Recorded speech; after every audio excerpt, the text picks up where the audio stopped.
যা হবে কি স্পষ্ট। কারণ আব্দুল্লাহ বিন উবাইয়ের মতো মুসলমান থাকার দরকার নেই, আবু জাহেলের মতো কাফের থাকুক, আমরা যেন চিনতে পারি এরা কাফের।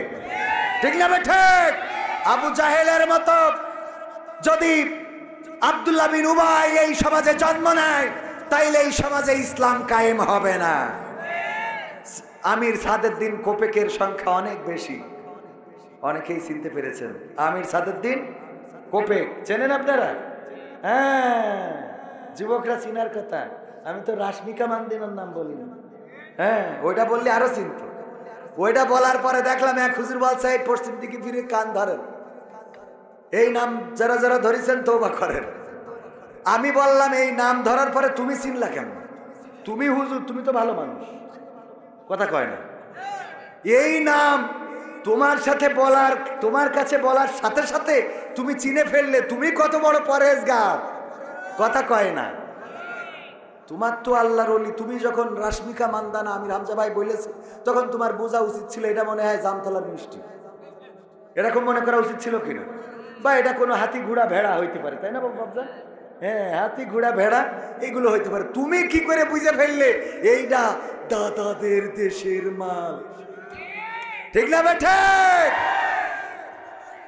আমি উদাহরণ দিতে যে মাঝে মাঝে বুঝায়, কালো আডা orang sini dulu di Malaysia boleh paham sikap saya ada?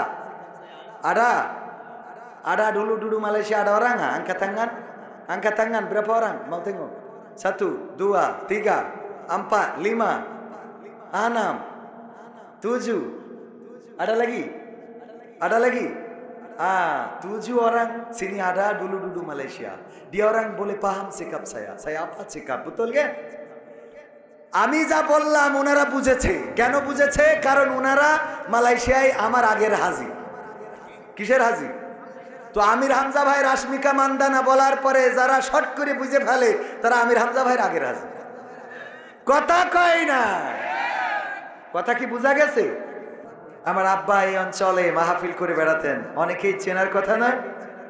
ও আমার বাংলাদেশ, ও আমার বাংলাদেশ, ও আমার বাংলাদেশ, ও আমার বাংলাদেশ, তোমার বুকে থাকতে এত মুসলিম আজ চলে না কেন? আল্লাহর দেওয়া কোরআনের আদেশ, ও আমার বাংলাদেশ, ও আমার বাংলাদেশ, ও আমার বাংলাদেশ, ও আমার বাংলাদেশ। মুখে মুখে দাবি করি আমরা সবাই মুসলমান, কথায় কাজে মিল না হলে সে দাবির তো নেই কোনো দাম। মুখে মুখে দাবি করি আমরা সবাই মুসলমান, কথায় কাজে মিল না হলে সে দাবির তো নেই কোনো দাম।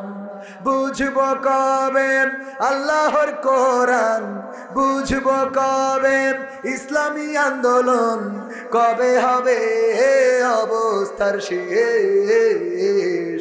ও আমার বাংলাদেশ, ও আমার বাংলাদেশ, ও আমার বাংলাদেশ, ও আমার বাংলাদেশ।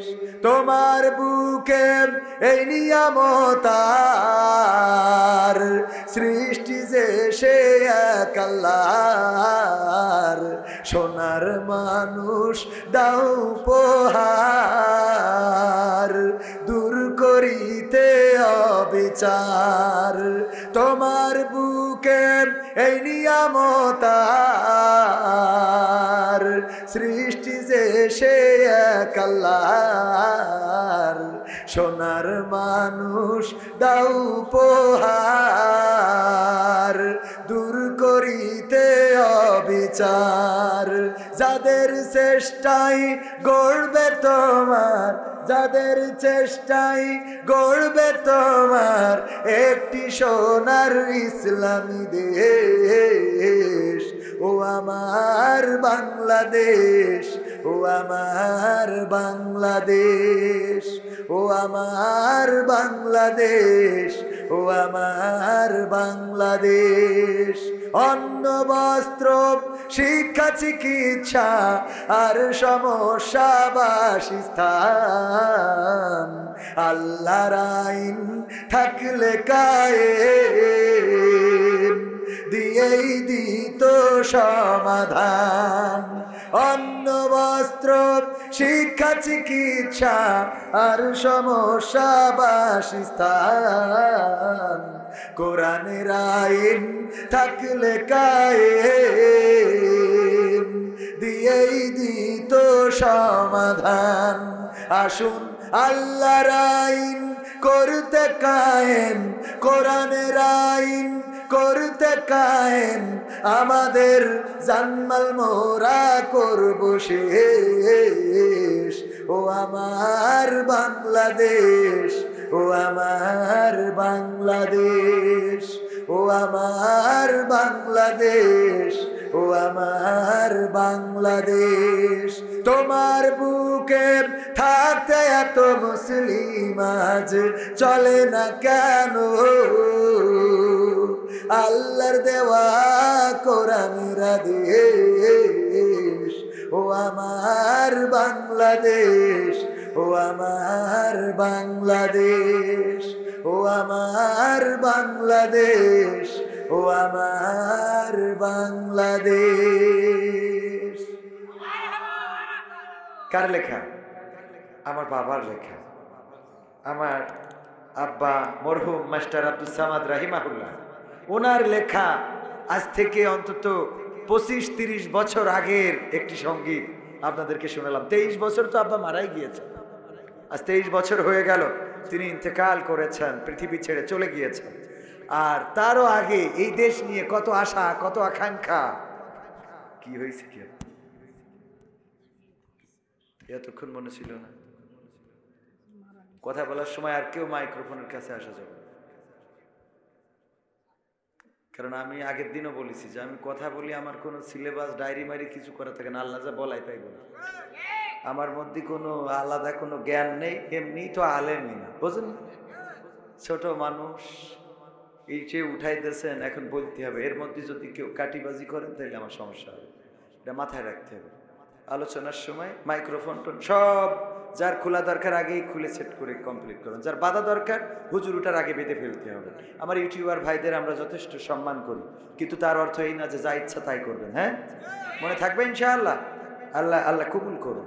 আমাদের ইউটিউবার ভাইদের অনেক ত্রুটি আছে। আমরা ডক্টর মিজানুর রহমান আজহারির মাহফিল 3 দিন লাইভ চালাইছি, ক্যামেরাম্যানদের বকবকানির গায়ে লাইভে কিছুই এত বকতে পারে, এত কথা বলতে পারে, লাভটা কি? এসেছেন ক্যামেরা লাগাই দিয়ে চুপ করে বসে থাকেন, তা না, বকার পরে থাকে। আল্লাহ হেফাজত করুন, বলেন আমিন। ইউটিউবার ভাইদের প্রতি আমার সবসময় ভালোবাসা এবং সফট কর্নার, সবসময় তাদেরকে চেষ্টা করি যে যেন তারা ভালো কিছু করতে পারে। আল্লাহ কবুল করুন, বলেন আমিন। কারণ ওরাও কষ্ট করে প্রতিদিন। আমার সেদিন বললো যে ভাই আমাদের তার ছিঁড়ে ফেলে কিছু বক্তা, আল্লাহ মাফ করুন, উনার আসলে দোষ না, মেন্টালি একটু জেলখানায় থেকে থেকে একটু সমস্যা হয়ে গেছে, ইউটিউবারদের তার ছিঁড়ে ফেলে। তো এটার জন্য ভাই একটু যদি বলতেন। আমি গতকালকে একসাথে ছিলাম মাহফিলে চাঁদপুর হাজীগঞ্জ। আমি ভাইকে বললাম ভাই একটা মাইক্রোফোনেও হাত দেওয়া যাবে না, যেভাবে আছে আমার ক্যামেরা পার্সন আছে সাক্ষী এখানে। আমি ভাইকে অনুরোধ করে, এমনকি আমাদের মাইক্রোফোন খুলতে যেও রাগ করে নাই, আসলে ভালোভাবে বললে বোঝে, কিন্তু আমাদের ইউটিউবাররাও অনেক সময় দেখা যায় অতিরিক্ত করে ফেলে, এই জন্য মাথা গরম হয়ে যায়।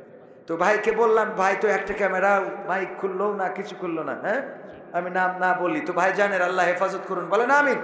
ইউটিউবার ভাইদের এই তার ছেড়া যাবে না, তাদের কষ্ট দেওয়া যাবে না। প্রতিদিন শীতে কত কষ্ট করে বাইক চালিয়ে একটা ভিডিও ধরার জন্যে, একটা বক্তার রেকর্ডিং নেওয়ার জন্যে। হয়তো এর পিছনে কিছু উদ্দেশ্য কাজ করে যে কিছু আর্নিং আসবে, ওরা তো খারাপ কিছু করে বেড়ায় না। অনেকেই তো আছে রাস্তার পরে দেখা যাচ্ছে অহেতুক ডিস্টার্ব করতেছে, বেলুন নিয়ে যে পিছনে ফাটাই দিয়ে ভিডিও করে ছেড়ে দিচ্ছে, এরকম আছে না? নেই? আলাদা করে বাজার করতে গেছে, চাচারে কিছু বলা নেই, কোয়া নেই, ঝাঁপ দিয়েতে, পাঞ্জাবি ছিঁড়ে দিয়েতে একটা ভিডিও বানাচ্ছে, এরকম আছে না নাই? কৌটার মধ্যে সাপ পুড়ে হাত বেঁধে কয় ভাই কৌটাটা খুলে দেন, ওর মধ্যে সাপ, প্লাস্টিকের সাপ, যেই কৌটা খোলে ওর মধ্যে সাপ লাফ দিয়ে ওঠে, এটারে ভিডিও বানায়। ওরা তো অন্তত এগুলো করে না, ওরা ওয়াজ ভিডিও করে, মাহফিল ভিডিও করে, ইসলামী সঙ্গীত ভিডিও করে, এই দিনগুলো প্রচার করে। আল্লাহ তাদেরকে হেফাজত করুন, বলেন আমিন। এবং আমার ইউটিউবার ভাইদেরও আল্লাহ নামাজি, রোজাদার, পরহেজগার বানিয়ে দিন। কারণ অনেক ইউটিউব চ্যানেল দেখেছি যে ইসলামিক নাম দেয়া কিন্তু সারাদিন বিড়ি টানে, আছে না নাই?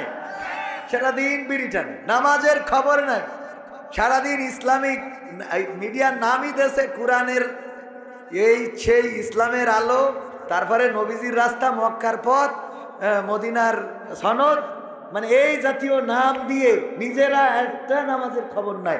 আল্লাহ আমার ইউটিউবার ভাইদেরও নামাজি বানাই দিন, বলেন আমিন। এখানে যারা আছে আমি বিশ্বাস করি যে তারা নামাজি, পরহেজগার, এবং যদি নামাজি না হন আজকে সিদ্ধান্ত নেন, আপনি যদি নামাজ পড়েন আপনার অল্পতে বরকত দিয়ে দিবেন কে? আল্লাহ বরকত দিয়ে দিবেন। আমার আব্বা আমাকে নিয়ে দোয়া করতেন, হে রব তুমি আমাকে শহীদ করো, না হলে আমাকে শহীদের পিতা বানাও। আপনারা জানেন এই রাস্তায় আমার আব্বার লাশ পড়েছিল, এই রাস্তায় 12 বাজারে আমার আব্বার লাশ পড়েছিল। যখনই ওই রাস্তাটা ক্রস করি তখনই বুকের মধ্যে ঝাঁকুনি দিয়ে ওঠে যে এখানেই আমার আব্বার রক্ত দেখেছি। যেই বাবা দোয়া করতেন, হয় আমাকে শহীদ করো, না হয় শহীদের পিতা বানাও। আল্লাহ দোয়া কবুল করেছেন, আমার বাবাকে তো শহীদ করেছেন, সেই সাথে আল্লাহ চাইলে আমাকেও শহীদের মৃত্যুর রাস্তা দরজা করে দিতে পারে না? পারে না? আল্লাহ যেন কবুল করেন, শহীদ করেছেন, শহীদের পিতাও যেন আল্লাহ বানিয়ে দেন। এই জীবন আল্লাহর কাছে আমরা দিয়ে দিয়েছি, সঁপে দিয়েছি। আমরা বলেছি ইন্না সলাতি ওয়া নুসুকি ওয়া মাহইয়ায়া ওয়া মামাতি লিল্লাহি রাব্বিল আলামিন, নিশ্চয় আমাদের সলাত, আমাদের কুরবানি, আমাদের জীবন মরণ সব সঁপে দিলাম রবের কাছে, বিশ্ব প্রতিপালকের কাছে। সুতরাং এই জীবন দিয়েছি কার কাছে? আল্লাহর কাছে। আল্লাহর পথে চলতে আমাদের কোনো ভয় থাকার কথা? বুকে হিকমত আছে বলেই আল্লাহর পথে চলবে। এখনো কোরআনের মাহফিলে কথা বলতে গেলে বাধা আছে না নাই? সাইনবোর্ড চেঞ্জ হয়েছে, শুধুমাত্র কি চেঞ্জ হয়েছে? সাইনবোর্ড চেঞ্জ হয়েছে, বাকি কিছু এখনো বদলাই নাই। এত সহজ মনে করেন না এই দেশে ইসলাম কায়েম, এত সহজ মনে করেন না। এখনো রক্ত লাগবে, এখনো জেলে যাওয়া লাগবে, জুলুমের শিকার হওয়া লাগবে, শহীদের নজরানা পেশ করতে হবে। রক্ত দিয়ে 1500-র উপরে ছাত্র রক্ত দিয়ে ভাষার, কথা বলার স্বাধীনতা নিয়ে এসেছে। আর এখনো এরকম 15,000, 15 লাখ লাগতে পারে আল্লাহর জমিনে আল্লাহর দ্বীন কায়েম করার জন্য। সেই রক্ত দিতে কি রাজি আছেন? সেই রক্ত দিতে যদি রাজি থাকেন তবেই এই দেশকে গড়া যাবে। যদি রক্ত দিতে রাজি না থাকেন তাহলে আবার শকুনেরা দখল করবে, খালি সাইনবোর্ড চেঞ্জ হবে, সাদার লিস্টে সাদার টাকাটা ঠিকই থাকবে। ঠিক না বেঠে? আমরা রক্ত দিয়েছি চাঁদা দেওয়ার জন্য নয়, আমরা রক্ত দিয়েছি কোরআনের মাহফিলে বাধা দেবে তার জন্য নয়, আমরা রক্ত দিয়েছি কোরআনের কথা বলবো তার জন্য নয়। আগে আমরা কথা বলতাম যখন আওয়ামী লীগের নেতারা বসে থাকতো, আমরা বলতাম কোরআনের পক্ষে থাকতে রাজি কারা কারা, ইসলামের পক্ষে থাকতে রাজি কারা কারা, সবাই হাত উঁচু করতো, কোনো আওয়ামী লীগের নেতা বাধা দেয়নি। কিন্তু এখন দেখি হাত উঁচু করাইলে কয় হুজুর ভোট করি চলে গেল। এটা কি ভোট করানো? এটা কিভাবে ভোট? কোরআনের পক্ষে তো আপনারও থাকতে হবে, ঠিক কিনা? আবার সেদিন কুমিল্লায় বলতেছে যে হুজুর এসেছেন, রাজনীতি করা যাবে না। আমি বললাম আপনি কে? তো আমি বিশেষ রাজনৈতিক দলের নেতা। আমি বললাম আপনার এখানে কাজটা কি? আপনি রাজনৈতিক দলের নেতা, আপনি স্টেজে কেন? রাজনীতি যেখানে করা যাবে না আপনি এখানে কি জন্য এসেছেন? আপনি রাজনৈতিক দলের নেতা, যদি কোরআনের মাহফিলে রাজনীতি না করা যায় কোন রাজনৈতিক দলের নেতা চেয়ারে বসতে পারবে না। তুমি রাজনীতি করতে নিষেধ করো, আবার তুমি রাজনৈতিক দলের নেতা, এরকম আছে না নাই? রাজনীতি হবে কোরআনের রাজনীতি। এই রাজনীতি করার জন্য আমরা রক্ত দিয়েছি। এই রাজনীতি যারা বন্ধ করে তারা ওই দাদাদের দোসর, তারা প্রেসক্রিপশন ঠিক রেখেছে, ডাক্তার চেঞ্জ করেছে, ঠিক না বেঠে?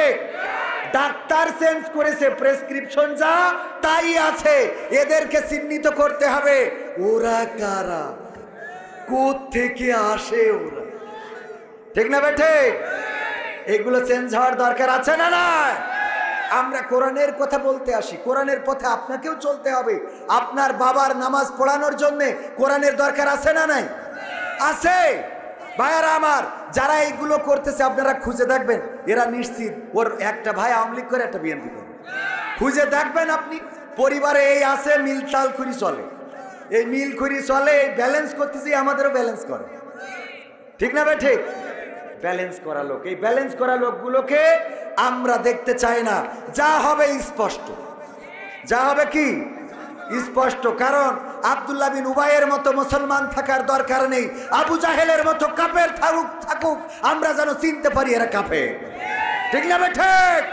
আবু জাহেলের মতো যদি আব্দুল্লাহ বিন উবাই এই সমাজে জন্ম নেয়, তাইলে এই সমাজে ইসলাম কায়েম হবে না। আমির সাদেরদ্দিন কোপেকের সংখ্যা অনেক বেশি, অনেকেই চিনতে পেরেছেন। আমির সাদেরদ্দিন কোপেক চেনেন আপনারা? হ্যাঁ, যুবকরা চিনার কথা। আমি তো রাশমিকা মান্দিনার নাম বলি না।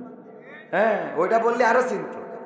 ওইটা বলার পরে দেখলাম এক হুজুর বলছে পশ্চিম দিকে ফিরে কান ধরেন, এই নাম যারা যারা ধরেছেন তওবা করেন। আমি বললাম এই নাম ধরার পরে তুমি চিনলা কেমন? তুমি হুজুর, তুমি তো ভালো মানুষ, কথা কয় না। এই নাম তোমার সাথে বলার, তোমার কাছে বলার সাথে সাথে তুমি চিনে ফেললে, তুমি কত বড় পরেজগার, কথা কয় না। তোমার তো আল্লাহর ওলি। তুমি যখন রাশমিকা মান্দানা আমির হামজা ভাই বলেছে, তখন তোমার বোঝা উচিত ছিল এটা মনে হয় জামতলার মিষ্টি, এরকম মনে করা উচিত ছিল কিনা? বা এটা কোনো হাতি ঘোড়া ভেড়া হইতে পারে, তাই না বাবজা? হ্যাঁ, হাতি ঘোড়া ভেড়া এগুলো হইতে পারে। তুমি কি করে বুঝে ফেললে এইটা দাদাদের দেশের মাল, ঠিক না বেঠে? আমি উদাহরণ দিতে যে মাঝে মাঝে বুঝায়, কালো আডা orang sini dulu di Malaysia boleh paham sikap saya ada? Ada dulu Malaysia ada orang nggak? Angkat tangan, berapa orang? Mau tengok? 1, 2, 3, 4, 5, 6, 7. Ada lagi? 7 orang sini ada dulu Malaysia. Dia orang boleh paham sikap saya. Saya apa sikap? Betul kan? আমি যা বললাম ওনারা বুঝেছে। কেন বুঝেছে? কারণ ওনারা মালয়েশিয়ায় আমার আগের হাজি। কিসের হাজি? তো আমির হামজা ভাই রাশমিকা মান্দানা বলার পরে যারা শর্ট করে বুঝে ফেলে, তারা আমির হামজা ভাইয়ের আগের হাজি। কথা কয় না? কথা কি বোঝা গেছে? কারণ তুমি আরে আবার কাঠি করেন, মোটে কথা বলতে পারতেছি না। আমি প্রিয় হুজুর, আসসালামু আলাইকুম, আমি আপনার একজন খুদে ভক্ত। আমার নাম মোহাম্মদ ওয়ালিদ হাসান, আমার বাসা লাউখালী। আপনার কাছে ছোট্ট একটা আরজি ছিল, বেয়াদবি মাফ করবেন, করে দিলাম। আপনার কাছে একটা গজলের আরজি ছিল, স্বপ্নগুলো যদি কখনো আমার মাঝপথে কবু থেমে যায়, আমি যদি সবকিছু হারিয়ে ফেলি, তবু যেন তোমাকে না হারায়, আপনি আপনার এই খুদে ভক্তের আরজিটা রাখবেন। আসসালামু আলাইকুম। অনেক সুন্দর হাতে লেখা। এটা কার লেখা? পাঠাইছে, মাশাআল্লাহ, সুন্দর এই হাতে লেখাটা। দেখেছেন আপনারা? মনে হয় কোনো মাদ্রাসার ছাত্র। মাদ্রাসায় হাতে লেখার প্রতি এখন অনেক গুরুত্ব দেওয়া হয়, ঠিক কিনা? মাদ্রাসায় পড়াবেন ছাত্রদেরকে। তো যেহেতু আমাদের কোনো একজন ভক্ত পাঠিয়েছেন, এই গানটা শোনাবো ইনশাল্লাহ। আপনারা শুনতে চাইবেন? তো তাইলে কি আমি আলোচনা শুরু করব? আমার দাঁড়ানো ভাইয়েরা যদি বসে যান, আমি এতক্ষণ কথা বললাম, আপনাদের বসতে বলবো না, মানে ওইভাবে চাপ দেব না। যদি শীতে বসতে কষ্ট হয়, দাঁড়িয়ে থাকলেও আমি আপত্তি করব না। তবে যদি বসেন, এই জায়গাটায় বসলে এটা জান্নাতের বাগান। বিশ্বনবী বলেছেন রিয়াজুল জান্নাহ, বলেন সুবহানাল্লাহ। এখানে বসলে এটা জাতের করাত, মানের করাত। কিসের করাত? জাতের করাত। বোঝেন তো? যাইতেও কাটে, আসতেও কাটে। আপনি যতক্ষণ বসে থাকবেন ততক্ষণ সওয়াব লিখবেন ডান কাঁধের ফেরেশতা, আর বাম কাঁধের ফেরেশতার খাতা থেকে গুনাহ মাফ হবে, বলেন সুবহানাল্লাহ। এইদিকে সওয়াব ভারী হবে, এইদিকে গুনাহ হালকা হবে। এত সুন্দর জায়গাটা যাদের কপালে জোটে না, তাদের মৃত্যুর পরে জান্নাত, এটা আশা করা খুবই কষ্টকর। এটা কি প্রাইমারি স্কুলে পড়ে নাই, 6-এ গেছে ভর্তি হইতে, টিচার ভর্তি নেবে? টিচার বলবে ওরে সিটার, ঠিক না বে ঠিক? প্রাইমারি স্কুলে পড়ে নাই, আসছো কোথায়? হাই স্কুলে ভর্তি হইতে। হাই স্কুলে পড়ে নাই, আসছে কলেজে ভর্তি হইতে হবে। তো আপনি দুনিয়ার জান্নাতে যদি একটু বসার সৌভাগ্য না হয়, পরকালের জান্নাতে আপনি যে জায়গা নেবেন, দেখেন এই জায়গায় বসবেন, আমি প্রায়ই বলি, আল্লাহ বলেছেন ইকরা কিতাবাকা কাফা বিনাফসিকা আল-ইয়াওমা আলাইকা হাসিবা, পড়ো তোমার কিতাব, তুমি পড়ে তোমার হিসাব করে দাও, তোমার হিসাব করার জন্য তুমি যথেষ্ট। ভাইয়েরা আমার, আমি যদি কোনো কামলা নিই, আমি যদি কোনো জোন নিই, আপনাদের এদিকে কি বলে জোন, যদি কোনো জোন নিই, আমাদের যশোরের ভাষা যেহেতু, অন্য জায়গায় বলে কামলা, তো আমি যদি কোনো জোন নিই, এই জোন নেওয়ার পরে ধরেন আমার গম ক্ষেত নিড়াইতে হবে, তো গম ক্ষেতে নিড়াইনের জন্য দিছি পাশে একটা, এখন তো ক্যামেরা, নানান প্রকার ক্যামেরা আছে না নাই, ক্যামেরা একটা লাগাই দিছি, মোবাইলেও দেখা যায়, ইন্টারনেটে, ও জানে না যে ওই জায়গায় শ্যালো ঘরের সাথে একটা ক্যামেরা লাগানো আছে। ও সারাদিন গম নিড়ানো তো দূরের কথা, বিলকিসির কাছে ফোন দিয়ে কথা বলে, কেমন আছো, আজকে না আমার মালিক নাই, তোমার সাথে মন খুলে গল্প করব, তোমার সাথে অনেক কথা হবে, তুমি আমার প্যানের প্যান, প্রাণের প্রাণ। ঠিক আছে তো? এখন এই গল্প করলো, এটা মোবাইলে দেখা যায় না, যায় না? দেখা যায়। আবার এটা রেকর্ডও থাকে না, থাকে না, মেমোরি ভরে দিলে রেকর্ড থাকে। দুপুরবেলা কাজ শেষ করে খুব কর্দমাক্ত দেহ, মোটামুটি মাটি টাটি মেখে তারপরে মালিক রেজে যদি বলেন যে আমারে দাও, বেতন দাও, ওই মালিক যদি বলে তোমারে বেতন দেবো 4 ঘন্টা গমের খেতে তুমি কি করিছাও, এই যে মনিটরে লাগাই দিলাম, তুমি দেখো, দেখে তারপরে আমার কাছে এসে বেতন দিবা, ও দেখবে না চলে যাবে, দেখবে না চলে যাবে। পরকালে আল্লাহ যদি বলে ইকরা কিতাবাকা কাফা বিনাফসিকা আল-ইয়াওমা আলাইকা হাসিবা, পড়ো তোমার কিতাব, তুমি পড়ে তোমার হিসাব তুমি করো, কিতাবটা ধরে সোজা আমরা হাঁটা শুরু করবো জাহান্নামের দিকে। কারণ কি? কারণ আল্লাহ কত লোকের বেড়া ভাঙলাম, আল্লাহ সত্যই খাতায় রয়েছে, আছে না নাই? তো আমি এই খাতা দেখি করবো কি? মানুষের ফাঁকি দিছি, সুদ খাইছি, ঘুষ খাইছি, মানুষের মাথায় লাঠি মারিছি, বলেছি শাটার খুললি, শাটার খুলি দেবো, মানে কেউ যদি দোকানের শাটার খোলে তোর শাটার খুলে দেবো, আছে না নাই? কত মানুষের সাথে বেঈমানি করেছি, মুনাফিকি করেছি, নেফাকি করেছি, গীবত করেছি, অন্যায় করেছি, অনাচার করেছি, স্ত্রীর অধিকার হরণ করেছি, অন্যের স্ত্রীর অধিকার কেড়ে নিয়েছি, ধর্ষণ করেছি, জেনা করেছি, ব্যভিচার করেছি, কত গোনা করেছি, যে গোনার খবর যদি আজকে একটু বুকে হাত দিয়ে চিন্তা করেন, যদি মা জানতো আপনাকে ভাত খাওয়াতো না, বলতো বের হয়ে যা, তোর মতো সন্তান পেটে ধরেছি, আমি দুঃখ পাই, এমন সন্তান আমি পেটে রেখেছিলাম, যদি বাবা জানতো বাড়ি থেকে ধাক্কা দিয়ে বের করে দিত, বেরিয়ে যাও কুলাঙ্গার সন্তান, এমন সন্তান তো আমি জন্ম দিই নাই। যদি আপনার স্ত্রী জানতো আপনার সাথে একসাথে ঘুমাতো না, বলতো তোমার মতো এমন স্বামীর গলাটা জড়াই ধরতে আমার এই শীত যত লাগে লাগুক আমি সরি, কথা কয় না, কারণ তুমি এত খারাপ, এত খারাপ, এত খারাপ তুমি। যদি সন্তান জানতো, বাবা বলে ডাকতো না, আব্বা আমি তোমাকে আব্বা ডাকি, তুমি আমার আব্বা, দুঃখিত আব্বা, তোমাকে আব্বা ডাকতে পারবো না। এরকম অপরাধ আমাদের আছে না নাই? একটু বুকে হাত দিয়ে বলেন, পর্দার অন্তরালে মা বোনেরা আছেন, কত অপরাধ আছে। যদি স্বামী জানতো তাইলে আপনার সাথে সংসারটাই করতো না। ওই যে একটা গল্প আপনারাও জানেন, যে বেড়াতে নিয়ে বের হয়েছে, কয় এরা কারা, ওরা ওরা, কয় আল্লাহ, ওরা কি করে তা টাকার বিনিময়ে, কয় তাহলে তো আমার খালাতো ভাইয়ের কাছে মেলা টাকা পাক। হ্যাঁ, অপরাধ আছে না নাই? এই গল্পগুলো আপনারা আবার মনে করেন না হুজুর শুধু একা জানে, আপনাদের কানেও এসেছে না আসলে? গল্পগুলো তো আসেই কানে। আহা, এই জাতীয় অপরাধ আছে না নাই? আপনারও আছে, আবার অন্যদেরও আছে। হ্যাঁ, অনেকের না থাকতে পারে, আল্লাহ অনেককে হেফাজত করেছেন, চরিত্রের হেফাজতকারী যারা, তাদের জান্নাতের জামিন নিয়েছেন বিশ্বনবী সাল্লাল্লাহু আলাইহি সাল্লাম, বলেন সুবহানাল্লাহ।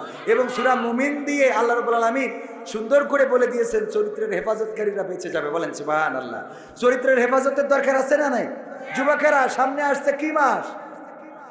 লাইলাতুল ফেব্রুয়ারির দিন, কোনো খেলা হবে না, মনে থাকবে ইনশাআল্লাহ? তাইলে কি আমি যাব আলোচনার দিকে?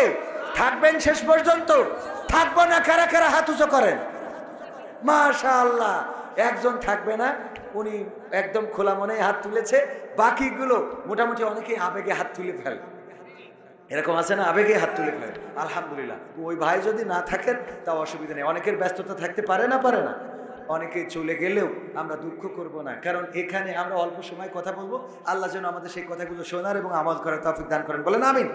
ইন্নাল হামদালিল্লাহি নাহমাদুহু ওয়া নাস্তাঈনুহু ওয়া নাস্তাগফিরুহু ওয়া নু'মিনু বিহি ওয়া নাতাওয়াক্কালু আলাইহি ওয়া নাউযু বিল্লাহি মিন শুরুরি আনফুসিনা ওয়া মিন সাইয়্যাতি আমালিনা মান ইয়াহদিহিল্লাহু ফালা মুদিল্লা লাহু ওয়া মান ইউদ্লিলহু ফালা হাদিয়া লাহু ওয়া নাশহাদু আল লা ইলাহা ইল্লাল্লাহু ওয়া নাশহাদু আন্না সাইয়্যিদানা মুহাম্মাদান আবদুহু ওয়া রাসূলুহু আল্লাযী আরসালাহু বিল হাক্কি বাশীরান ওয়া নাযীরা ওয়া দাঈয়ান ইলাল্লাহি বিইذনিহি ওয়া সিরাজাম منيرا فقد قال الله تعالى في كلامه المجيد والفرقانه الحميد সবাই পড়েন আউযু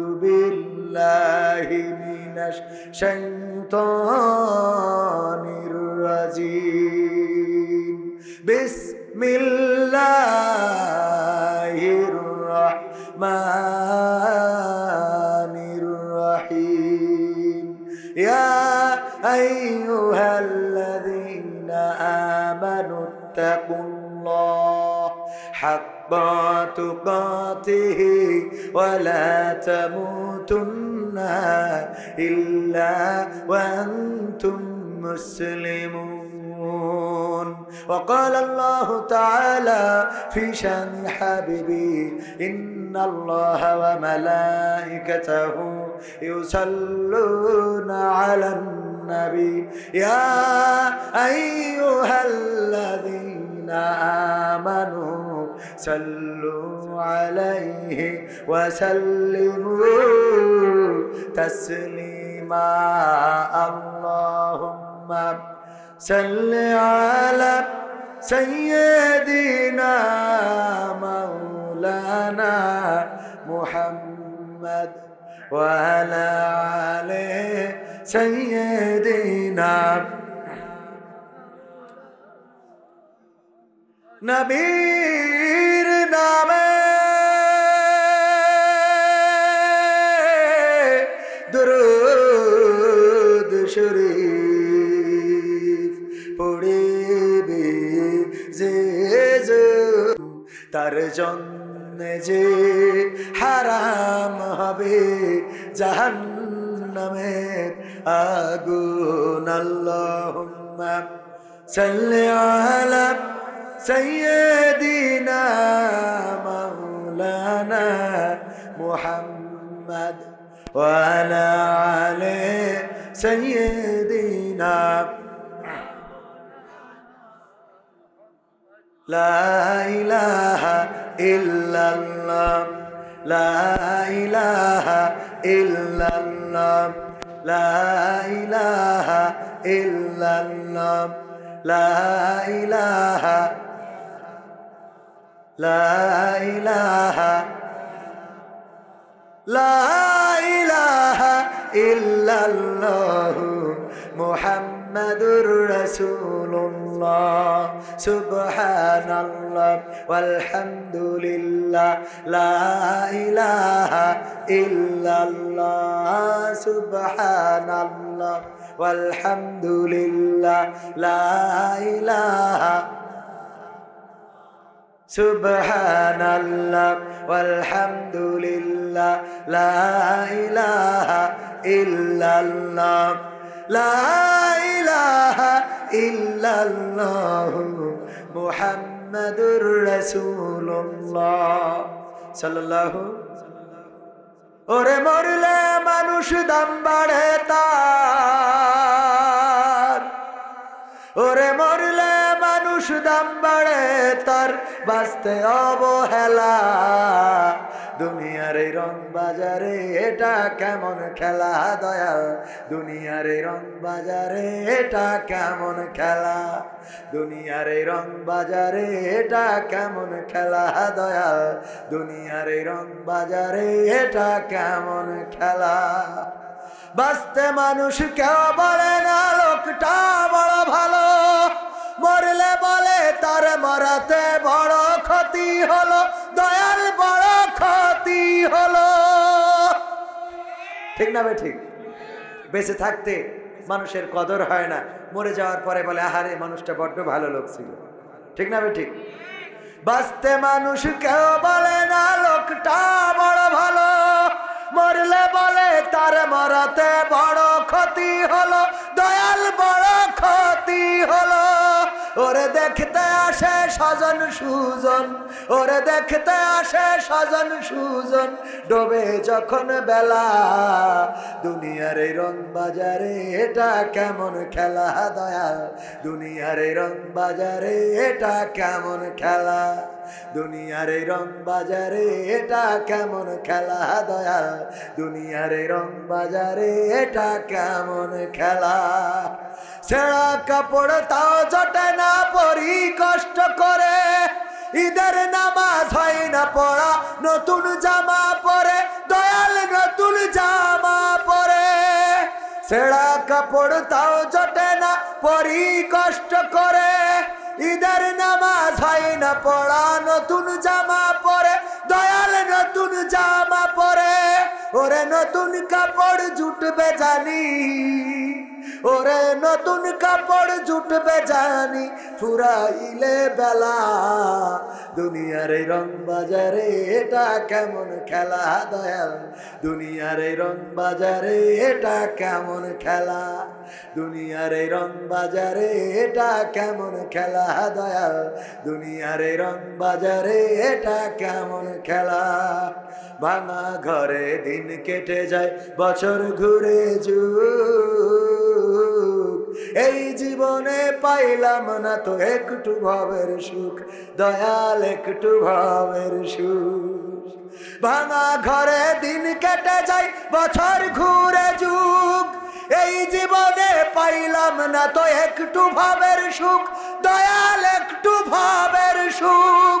ওরে মরলে আসে ঘর বানাতে, ওরে মরলে আসে ঘর বানাতে, করে না অবহেলা দুনিয়ার রং বাজারে এটা কেমন খেলা দয়াল, দুনিয়ার রং বাজারে এটা কেমন খেলা, দুনিয়ার রং বাজারে এটা কেমন খেলা দয়াল, দুনিয়ার রং বাজারে এটা কেমন খেলা। ঠিক না বে ঠিক? মারহাবা বলা যাবে?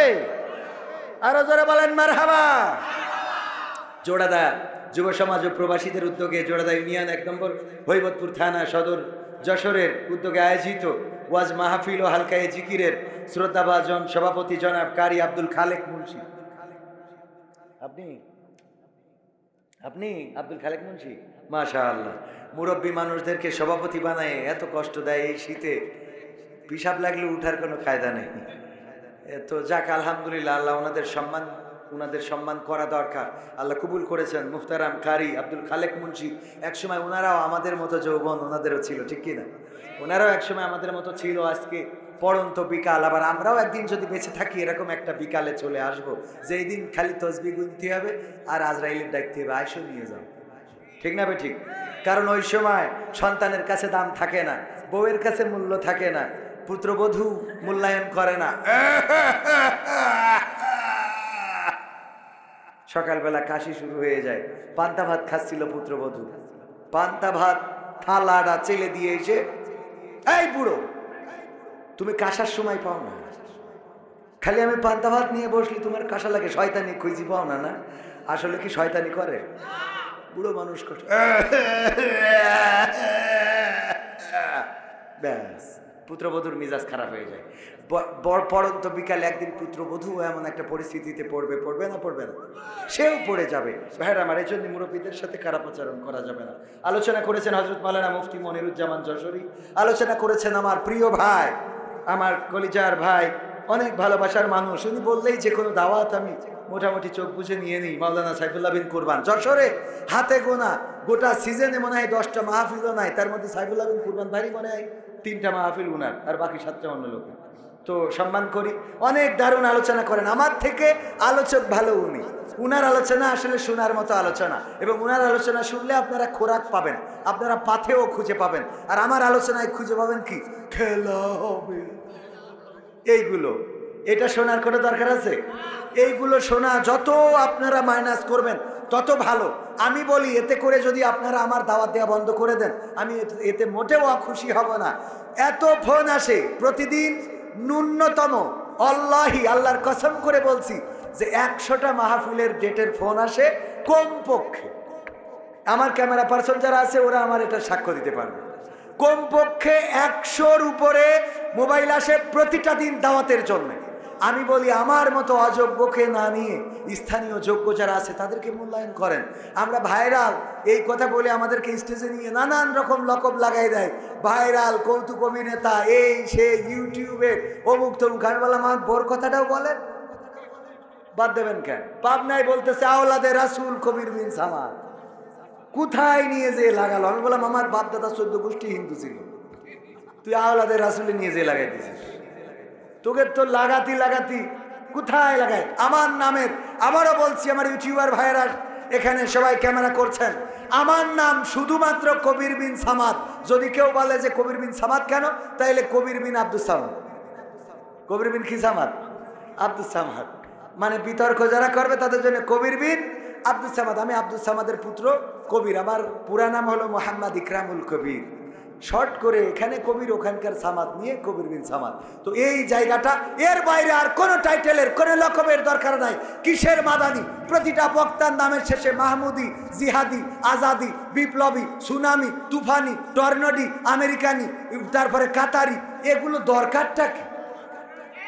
আমি তো এগুলো খুঁজেই পাইনি, কেন দরকার? নামের শেষে একজন বলছে ভাই মাহমুদাবাদী কেন দেশে? আমি বললাম ওনার বোন নাম মাহমুদা, তো উনি ওর বাদী। তাছাড়া এখন ব্যাখ্যা কি করব? এটা ব্যাখ্যা তো দেওয়া লাগবে। বিশাল জিহাদি, কোনোদিন মিছিলে পাওয়া যায় না, কোনোদিন রাজপথে মিছিলে পাইলাম না, মাসের ইয়ানতটাও ঠিক মতো দেয় না, ও বিশাল জিহাদি। এই আছে না নাই? বিপ্লবী স্টেজে ওঠে, শার্ট মাট গায়ে দিয়ে উঠে পাঞ্জাবি গায়ে দেয়, আবার স্টেজ থেকে পাঞ্জাবি খুলে শার্ট মাট গায়ে দিয়ে তো একটা ভবসগ সেই যেতে চলে যায়। কি ব্যাপার? উনি হইল বিপ্লবী। তো বিপ্লবী হলে তুই নবীর সুন্নাত বুক ফুলাইয়ে বেড়াবি, তোর মারবে, মায়ের খাবি, শহীদ হয়ে যাবি, তাহলে তো বিপ্লবী। তুমি মায়েরও খাবা না, শার্ট পুরি বেড়াবো, আবার বিপ্লবী সাজবা, পাকামো করে যায়, ঠিক না? ঠিক। এইগুলো করা থেকে অনেকেই যদি বলেন যে কবির বিন সামাদ ভাই আপনার নামের শেষে এগুলো নাই, তো এই জন্য আমার শখ হলো কোনো এক সময় উগান্ডায় যাব, যদি লাগাতেই হয় এসে লাগাবো কবির বিন সামাদ উগান্ডি, ঠিক আছে না? যদি এই লকব লাগেই কথা বলার জন্যে, তাহলে কবির বিন সামাদ উগান্ডি লাগাবো। বাবাজি আপনি তো আসলে আপনার শীত লাগে যাচ্ছে, কি করবো? ওখানে একটা কম্বল আনিয়ে দিলি ভালো হইতো। কষ্ট আছে বাজানে যদি শীত লাগে তাহলে আপনার ছুটি দিতে পারবো। শীত লাগছে না তো? আল্লাহ রে আমার আব্বা জান, আহারে মাশাআল্লাহ শক্ত আছে আলহামদুলিল্লাহ। এই মানুষগুলোকে দেখে আমার যুবকেরা শেখো, তোমাদের তো কিছু না করতেই অমনি গোসল করা লাগে, শয়তান কোথায়। আল্লাহ হেদায়েত করুক, বলেন আমিন। উপস্থিত আছেন গণ্যমান্য ব্যক্তিবর্গ, আমার উস্তাদ জিরা, এই চেয়ারটা খালি রাখার দরকার নেই, পাশে আসেন, আপনি একটু আগে আসেন, আমরা এত দূরত্ব করবো না, আসেন সামনে আসেন। আরে আমি উনাদের মাঝখানে এক জায়গায় বললাম যে শ্রোতা যারা, ওরা কোনো স্বার্থ নিয়ে আসে না, ঠিক কিনা? আমরা এসেছি টাকা বুঝে নিয়ে, তারপরে খাওয়া দাওয়া, আমার টিম এসেছে, ওরা অলরেডি ঝাড়তে গেছে, তারপরে আবার আমার লাস্টে জোরাজুরি করবে, কিন্তু আজকে আমি খাবো না, কারণ মেহেরপুর থেকে কুপান দিয়ে তারপরে আসেছি, তো এই জন্যই ওখান থেকে খেয়ে আসাতে আজকে পেটে মোটামুটি ভর্তি আছে, আজকে আর খাওয়ার ইচ্ছা নাই। এখন এই যে আমাদের স্বার্থ আছে না নাই, কিন্তু শ্রোতাদের কোনো স্বার্থ নাই। আপনারা এসেছেন কার জন্যে? আল্লাহর জন্য। আমরা এসেছি স্বার্থের জন্য, পরকালে আমাদের ধরি যে কি করবে। আমি বলি আমির হামজা, আব্দুল আলামিন, মুফতিরা যদি বেঁচে যায় তাহলে আমি বেঁচে গেলে, আবার ওরা ধরা খালে আমি আগে দৌড় দেবো, তাছাড়া তো কোনো রাস্তা নেই। অত বড় বড় বক্তা যদি ধরা খায়, আমি কোনো কথা ছাড়াই জাহান্নামের দিকে দৌড় দিয়া ছাড়া কোনো রাস্তা আছে? আল্লাহ হেফাজত করুন, বলেন আমিন। আল্লাহ যেন সবাইকে বাঁচিয়ে দেন, বলেন আমিন। তো আমার বাপজানেরা, উনারা নিঃস্বার্থ, আপনারা নিঃস্বার্থ। আমি বললাম আমরা যারা স্বার্থ নিয়ে আসি তাদের এই স্টেজ না দিয়ে আমাদের সামনে বসাতে পারি, স্টেজে আপনাদের দিতে। কথা ঠিক আছে কিনা আমার যুক্তি? কিন্তু ছোট স্টেজ সবাই ধরবে না, তাই আমরা সামনে থাকি। হ্যাঁ, মাফ করে দিলেন তো? উপস্থিত গণ্যমান্য ব্যক্তিবর্গ, আমার সামনে উপবিষ্ট দিনদার ইমানদার মুসলমান ভাই বাজিরা, পর্দার অন্তরালে মা বোনেরা, সবাইকে আনুষ্ঠানিকভাবে সালাম জানাচ্ছি, আসসালামু আলাইকুম ওয়া রাহমাতুল্লাহ।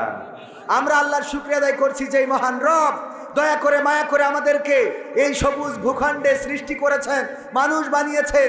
আল্লাহ চাইলে আমাদের অন্য কোনো প্রাণী করতে পারতেন, যেই প্রাণী করলে যদি আমাদেরকে শিয়াল বানাতো, গতদিনও মনে হয় বলেছিলাম, কোনো অভিযোগ ছাড়াই আমাদেরকে দৌড়ানির পরে রাখতো, সারাদিন তাড়ানোর পরে রাখতো, ঠিক না বে ঠিক? দেখেন, শিয়াল জন্মগতভাবে আল্লাহ এমন সফটওয়্যার দিয়ে দিয়েছে, শিয়াল না হয় মুরগি ধরে বড়টা, কিন্তু ওর বাচ্চা যে দুধ খায় ও মুরগি ধরেছে। এরপরে ওই শিয়াল কোনোদিন বলিস আব্বা অপরাধী তো তুই না হয় আমলিক করেছিস, আমি তো বিএনপি। কথা কয় না, অপরাধ তোর আছে, তুই আমলিগের লোক, আমি তো বিএনপি, আমি বেরোই অন্তত। কোনোদিন শিয়ালের বাচ্চা এই কথা বলিছে? কোন জামাত ইসলাম শিয়ালও যদি হয় সে বেরোবে? কোনোদিন বেরোবে না, যে না আমাদের বেরোনো যাবে না। আল্লাহ সফটওয়্যার সেট করে দিয়েছে যে তোরা রাত্রি হুক্কা হুয়া করবি, আর কার মুরগির দরজা খোলা আছে তার তেজ মেরে দিবি। এই সফটওয়্যার সেট করে দিয়েছে কে? কে? আল্লাহ এই সফটওয়্যার তার বানাই দিয়েছে। ওই শিয়াল দিনের বেলায় আসে না যে ভাবি মুরগি কি এত দরজা দেওয়া লাগে কেন প্রতিদিন, বলে নাকি? না, ও রাত্রি ছাড়া বেরোবে না। এই সফটওয়্যার দিয়েছেন কে? আল্লাহ চাইলে আমাদের যদি শিয়াল বানাতেন, ওইভাবে ওই রাতির অন্ধকারে অন্ধকারে ঘুরে বেড়াতে হইতো, দিনের আলোতে বেরোনোর সৌভাগ্য হতো